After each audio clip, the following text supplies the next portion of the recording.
Hello students, welcome back to physics class. Students, यहाँ पे हम देखो लास्ट क्लास में हमने क्या किया था, अपने न्यूमेरिकल्स कर रहे थे फर्स्ट यूनिट के। ठीक है, आज लास्ट आपके न्यूमेरिकल्स होंगे इसके अंदर। इससे कॉरेस्पॉन्डिंग जो आपके न्यूमेरिकल्स है डी ब्रॉगली के भी और आपके फोटो इलेक्ट्रिक इफेक्ट के भी और अनसर्टेनिटी के भी, तीनों कवर हो जाते हैं। फिर बस एक कॉम्पटेंट से रिलेटेड आपके न्यूमेरिकल्स रह जाएंगे, तो कॉम्पटेंट इफेक्ट से रिलेटेड न्यूमेरिकल्स हम नेक्स्ट लेक्चर के अंदर करेंगे। ठीक है, तो आज के उसमें हम आगे टॉपिक पे चलते हैं। तो चलिए नेक्स्ट न्यूमेरिकल करते हैं हम।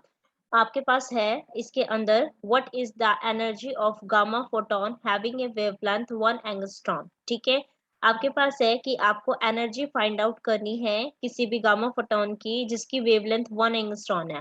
पहले इसके अंदर से बिना देखे इसको कैलकुलेट करने की कोशिश करना। अच्छा, क्या गिवन है चैट बॉक्स में लिखो, क्या क्या गिवन है इसके अंदर और कैसे कैलकुलेट करोगे। इसमें से बिना देखे कैलकुलेट करना है आपने। मैं ये हाइड कर रही हूँ आपको कि स्क्रीन शेयर ना हो। ठीक है, स्क्रीन शेयर नहीं करते इसको, और आपको फटाफट से ये करना है। बताओ, बताइएगा।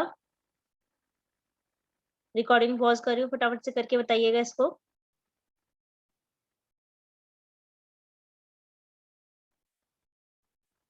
ठीक है, तो कुछ कुछ नहीं किया है। देखो इसके अंदर क्या करते हैं कि आपको energy of the gamma photon करना है हैविंग द वेवलेंथ दिस। ठीक है, तो वेवलेंथ है, तो wavelength is equal to h upon p Planck's constant by momentum आपका होता है। आपको मोमेंटम फाइंड, क्योंकि एनर्जी करना है, एनर्जी को हम मोमेंटम की हेल्प से कर लेंगे। ठीक है, क्योंकि E is equal to p c हमारे पास, क्योंकि एनर्जी जो फोटोन है वो आपका किस उससे मूव करता है, आपका रेस्ट मास तो जीरो होता है और ये स्पीड ऑफ लाइट के साथ मूव करता है। इसीलिए हम यहाँ पे क्या करते हैं, हमारा रिलेटिविस्टिक वाला ही फॉर्मूला यूज कर रहे हैं यहाँ पे, या फिर आप एम सी स्क्वायर भी कर सकते हो। लेकिन यहाँ पे क्योंकि निकल एम की जरूरत ही नहीं है, क्योंकि पूरा पी के वैल्यू आपको निकल रही है यहाँ पे। इसीलिए आप क्या करोगे, पहले वेवलेंथ वाले उससे आप क्या करोगे, मोमेंटम को कैलकुलेट करोगे, और जैसे ही मोमेंटम आपका कैलकुलेट हो जाएगा आप उससे क्या करोगे, अपनी एनर्जी की वैल्यू को कैलकुलेट कर सकते हो। ठीक है, तो मोमेंटम का हमारे पास जो रिजल्ट आया है वो आया है 6.62 इंटू 10⁻⁻24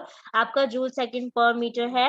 और आप इसको यहाँ पे पुट कर देंगे, और ये हमारी सी की वैल्यू कितनी होगी, 3 इंटू 10⁻8 मीटर पर सेकंड। तो मीटर पर सेकंड और ये सेकंड पर मीटर है, ये दोनों यूनिट कैंसिल आउट हो जाएंगे, और जो एनर्जी है आपकी वो किस में आ जाएगी, जूल में आ जाएगी। लेकिन मैंने आपको कहा था एनर्जी किस में निकालनी है, इलेक्ट्रॉन वोल्ट में निकालनी है। ठीक है, लास्ट लेक्चर के अंदर बताया था ना, इलेक्ट्रॉन वोल्ट में निकालते हैं। तो एनर्जी को किससे निकालेंगे, जो जूल है उसको किस में कन्वर्ट कर देंगे, आप इलेक्ट्रॉन वोल्ट में कन्वर्ट कर दोगे। तो इलेक्ट्रॉन वोल्ट में कन्वर्ट करोगे तो 1 जूल किसके इक्वल हो जाएगा, 1 अपॉन में 1.6 इंटू 10⁻⁻19 इलेक्ट्रॉन वोल्ट के इक्वल आ जाएगा। जैसे आप इसको सॉल्व करोगे तो कितना आ जाएगा, 12.41 इंटू 10⁻³ इलेक्ट्रॉन वोल्ट आपके पास आ जाएगा। ठीक है, नेक्स्ट क्वेश्चन देखो, यहाँ पे आपको दिया हुआ है the life time of the nucleus in the excited state is 10⁻⁻11 second. Calculate the probable uncertainty in energy and frequency of the gamma ray photon emitted by it. ठीक है, स्क्रीन शेयर इसका मैं ऑफ कर रही हूँ आपके लिए। ठीक है, ताकि आप इसको सॉल्व कर सको। तो इसके अंदर देखो पहले क्या है, स्टेटमेंट में बता देती हूँ। लाइफ टाइम आपको गिवन है एक्साइटेड स्टेट का 10⁻⁻11 सेकंड है, राइट। और इसके अंदर क्या करना है आपने, फिर आपको uncertainty in energy and frequency calculate करना है। एनर्जी एंड फ्रीक्वेंसी आप इसके अंदर कैलकुलेट करोगे तो ये कितनी आ जाएगी, देखो ये रहा आपका अनसर्टेनिटी का फॉर्मूला, आपका एनर्जी और टाइम के कोरस्पॉन्डिंग, क्योंकि लाइफ टाइम आपको गिवन है तो यहाँ से आप एनर्जी अनसर्टेनिटी इन एनर्जी को इजीली कैलकुलेट कर सकते हो।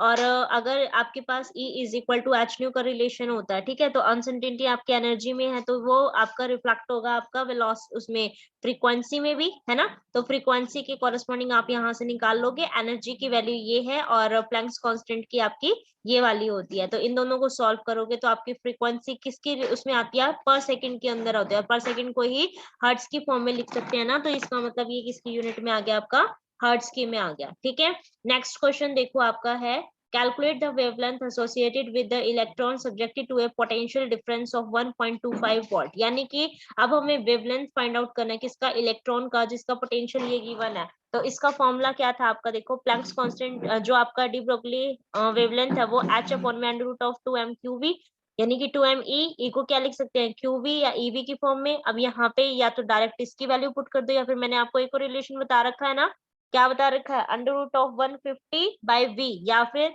आपका इलेक्ट्रॉन का केस है तो इलेक्ट्रॉन के केस में वोल्टेज की उसमें कैसे लिख सकते हैं, वोल्ट की फॉर्म में आपका 12.27 divided by root of v की फॉर्म में भी कर सकते हैं, राइट। तो यहाँ पे आप इसकी वैल्यू को पुट कर देंगे, और पुट करने के बाद यहाँ से वेवलेंथ को कैलकुलेट कर सकते हो, ठीक है। Thank you.